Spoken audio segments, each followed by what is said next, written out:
The first college football playoff rankings are in, so let's take a quick look at the top 6. So we're going to have Tennessee at number 1, Ohio State number 2, Georgia 3, Clemson 4. Then down here we have Michigan at 5 and Alabama at 6. You can't really see it. There we go. So as of right now, if the playoffs started today, we would have Tennessee facing off against Clemson and Ohio State facing off against Georgia. However, the playoffs do not start today, and there's still a lot of games to be played and a lot of movement that could potentially happen. We still have Tennessee and Georgia that have to play each other, Ohio State and Michigan that have to play each other, and then Alabama and LSU have to play each other as well. So there's a lot of potential movement that could occur from now until the end of the season. Starting off with the Tennessee and Georgia matchup, Georgia is in a position where it potentially needs to win this game in order to have a chance at the college football playoffs.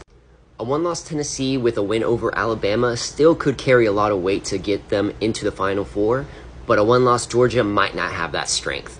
Next up, Ohio State versus Michigan. A lot of controversy with Michigan at number 5 and Clemson at number 4, but Michigan really hasn't played anyone or proven themselves to be in that top 4. So their game against Ohio State is a chance for Michigan to prove themselves and potentially lock in a position in the top 4.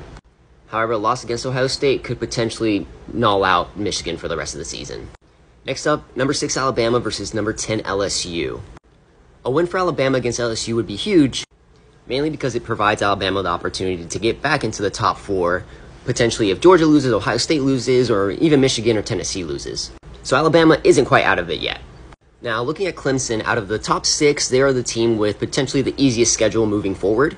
However, with a lot of questions on starting quarterback and just the team overall, how they perform this season, top 4 isn't really guaranteed going into the end of the year. If they win out and then they win the ACC championship, it's pretty much a lock, I believe, to get into the top 4. However, we don't really know how they're going to perform against a top 4 caliber team like Tennessee, Ohio State, Georgia, Alabama, or even Michigan. The leg up that they have against Michigan, and why I believe Michigan was number 5 and Clemson was number 4, is just because of strength of schedule. Clemson has beaten Wake Forest, they have beaten Syracuse, and they have beaten NC State, all 3 of them are in the top 20 right now.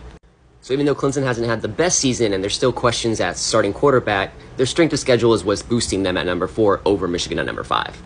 Again, though, this is just the very first rankings. A lot can change in the next 3 weeks. And come the end of the season, this top 4 might not even be the same at all. But what are your thoughts? Who should be in the Final Four? Did anyone get snubbed? And do the first rankings even matter to you guys?